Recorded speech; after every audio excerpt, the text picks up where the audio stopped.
Allahumma shrah li sodri wa yassir li amri wahlul 'uqdatam min lisani yafqahu qawli.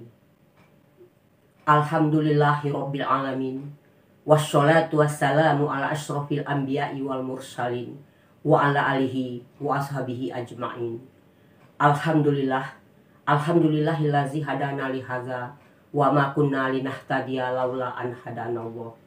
Asyhadu an la ilaha illallah wa asyhadu anna Muhammadan abduhu wa rasuluh malla nabiyya ba'da amma ba'du. Assalamualaikum warahmatullahi wabarakatuh. Puji syukur kita panjatkan kehadirat Allah Subhanahu wa taala yang telah melimpahkan rahmat, taufik, hidayah, inayah serta maghfirahnya kepada kita bersama sehingga kita sampai hari ini masih diberi nikmat yang tiada taranya, yaitu nikmat sehat. Nikmat sehat inilah yang sangat berguna sekali bagi kita dalam kita mengarungi hidup dan kehidupan ini. Sholawat teriring salam tak lupa kita sampaikan kepada junjungan kita Nabi Muhammad SAW sebagai uswatun hasanah, suri tauladan yang baik yang telah membawa kita dari lembah yang gelap gulita ke alam yang terang benderang. Ucapan terima kasih yang sebesar-besarnya saya haturkan kepada ibu-ibu jamaah, kepada para pendengar yang selama ini sering mengikuti, mendengarkan tausiah saya. Semoga ada manfaatnya bagi kita bersama. Di malam hari yang berbahagia ini, saya ingin berbagi sedikit ilmu kepada para hadirin sekalian. Karena ibarat kata, ilmu yang tidak diamalkan itu bagaikan pohon yang tidak berbuah. Sampaikanlah olehmu walau hanya satu ayat. Ilmu itu datangnya bagaikan awan. Gapailah ia ketika berada di atasmu, karena ia akan segera berlalu. Tuntutlah ilmu itu sampai ke negeri Cina, tuntutlah ilmu itu dari ayunan sampai ke liang lahat. Dengan modal inilah sampai saat ini saya selalu dakwah tausiah menyampaikan walaupun hanya satu ayat. Di dalam kesempatan ini saya akan mengajak para jamaah sekalian dalam suasana seperti ini. Saya ingin mengajak kepada para jemaah sekalian itu untuk berdoa, memohon kepada Allah Subhanahu wa taala agar negeri kita yang selama ini kurang lebih 6 bulan ini dilanda penyakit yaitu COVID-19, penyakit corona, pandemi yang selama ini melanda negeri kita.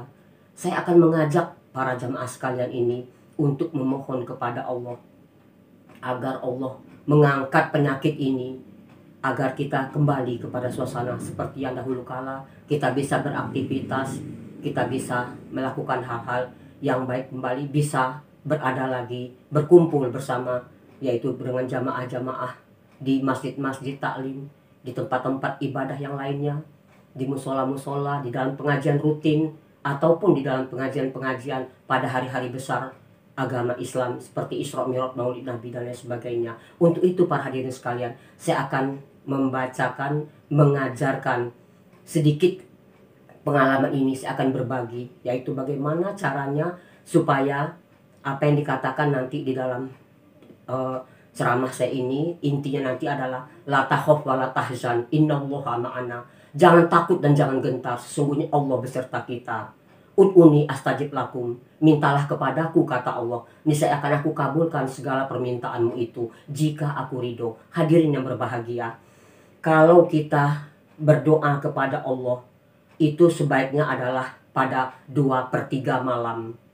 Sepertiga malam sebelum itu yang udah akan menjelang fajar itu, 2/3 malam kita berdoa, kita sembahyang tahajud, memohon kepada Allah. Pada saat itulah Allah Subhanahu wa taala turun ke langit dunia, kemudian membawa doa kita ini ke balik awan dan membukakan pintu-pintu langit. Doa kita ini yang pada malam kita tahajud 2/3 malam ini naik ke langit tanpa perantara, bagaikan jilatan-jilatan api. Jadi kalau kita tahajud 7 hari 7 malam berturut-turut, insya Allah doa kita ini diijabah Allah. Tapi dengan keyakinan, kalau kita berdoa kepada Allah, kita jangan ragu-ragu. Mengapa para hadirin sekalian? Karena Allah itu bagaimana praduga umatnya. Kalau kita dikabulkan apa enggak ya, berhasil apa enggak ya, jangan-jangan nggak dikabul. Nah, kalau sudah ada sak di dalam hati, itu tidak akan terkabul. Jadi kita yakin seyakin-yakinnya ketika kita berdoa itu, kita ihsan. Kita tidak bisa melihat zat Allah, tetapi kita seolah-olah Allah itu melihat kita. Begitulah cara kita memohon kepada Allah agar doa kita itu diijabah oleh Allah. Saya mengajak kepada para jamaah sekalian untuk caranya, yaitu setelah kita selesai melaksanakan sholat sunnah tahajud 2 rakaat itu, kemudian kita membaca zikir. Ingat ya para hadirin sekalian, kita membaca zikir, kemudian kita membaca istighfar, semuanya 33 kali.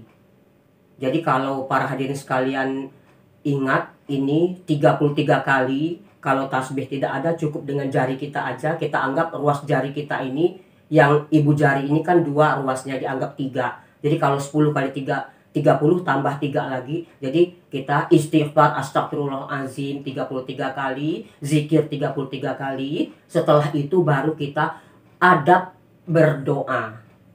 Ini saya sudah sering lakukan dan insya Allah banyak yang terkabul. Dan ada juga sebahagiannya yang masih tertunda. Tetapi semua itu saya menyadari, saya introspeksi diri saya, kalau belum berhasil, itu mungkin masih disimpan, nanti akan terkabul. Saya berani mengajarkan ini karena saya sudah pernah melaksanakannya.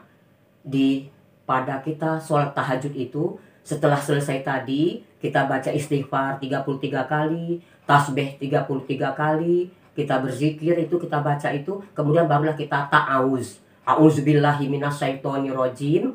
Kemudian basmalah, bismillahirrohmanirrohim. Kemudian yang ketiga, kita ini puji-pujian kepada Allah. Sholawat salam kepada Nabi Muhammad SAW. Puji-pujian kepada Allah, urutan yang ketiga ini para hadirin sekalian. Boleh kita baca Al-Fatihah, boleh Qulhu, dan boleh juga Asmaul Husna yang 99 itu. Sehafalnya saja Asmaul Husna itu. Wallahu la ilaha illa huwa ar-rahman ar-rahim al-malik al-qudus as-salamu al-mu'minu al-muhaiminu al-aziz al-jabbar al-mutakabbir al-khaliq al-bari'u al-musawiru al-ghaffar al-qahhar al-wahhab ar-razzaqu al-fatah. Sesampainya kita hafal 99 itu pula yang kita bacakan. Ini puji-pujian kepada Allah. Kemudian salawat salam kepada junjungan kita Nabi Muhammad SAW, yaitu Allahumma sholli ala sayyidina Muhammad wa ala ali sayyidina Muhammad wa azwajihi wa zurriyatihi kama sholaita ala sayyidina Ibrahim wa ala ali sayyidina Ibrahim wa barik ala sayyidina Muhammad wa ala ali sayyidina Muhammad kama barokta ala sayyidina Ibrahim wa ala ali sayyidina Ibrahim fil alamina innaka hamidum majid. La ilaha illa anta ya muqalliqul qulubi sabbit qalbi ala dinik wa ala ta'atik innakum kuntum shodiqin. Setelah itu baca yang berikutnya, wa ilahukum ilahu wahidun la ilaha illallah wa rahmanur rahim. Kemudian ayat pertama, ayat kursi, yaitu Allahu la ilaha illahu wal hayyul qayyum, Allah yang tidak pernah tidur. Nah, setelah kita membaca puji-pujian seperti ini, kita sudah membaca semuanya itu, barulah kita berdoa kepada Allah Subhanahu wa taala. Cara kita berdoa kepada Allah Subhanahu wa taala itu dengan berulang-ulang kita memohon kepada Allah, dan kita memohonnya itu seolah kita itu merengek-rengek. Maksudnya itu kita itu jangan, suara kita itu jangan keras, jangan terlalu istilahnya itu bagaimana. Tetapi maaf kalau malam ini saya menjelaskannya itu saya secara jelas, karena kalau saya pelan berbicaranya mungkin nanti tidak jelas vokal saya a e i o u nya, karena usia saya sudah 66 tahun. Jadi terpaksa saya kalau berbicara itu harus keras. Kalau saya pelan berbicaranya nanti tidak jelas vokal saya tentang a e i o u nya. Kita berdoa itu kepada Allah Subhanahu wa taala, kita itu seolah-olah yang terdengar hanya oleh telinga kita saja. Pelan, perlahan kita memohon kepada Allah. Kita minta, ya Allah ya Tuhanku yang maha pengasih lagi maha penyayang, maha penguasa alam semesta, angkatlah penyakit yang melanda negeri kami ini. Penyakit corona, COVID-19, COVID-19 pandemi ini, angkatlah ya Allah.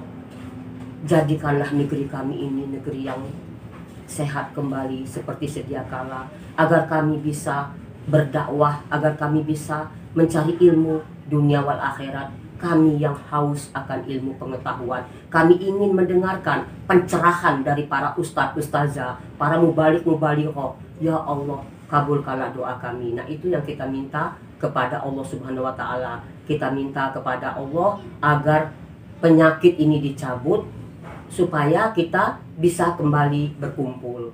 Selama ini kita di rumah saja, jadi kita bisa keluar kembali. Semoga doa kita ini akan dikabulkan oleh Allah Subhanahu wa taala, seperti halnya penyakit kolera yang melanda Nabi Daud. Jadi kaum Nabi Daud pada zaman dahulu kala ditimpa penyakit kolera. Seluruh, bukannya lagi hanya sebagian besar, tinggal beberapa gelintir saja kaum Nabi Daud itu, semuanya itu binasa semuanya, mati bergelimpangan. Nabi Daud bermohon kepada Allah, berdoa agar Allah mencabut, mengangkat penyakit kolera tersebut.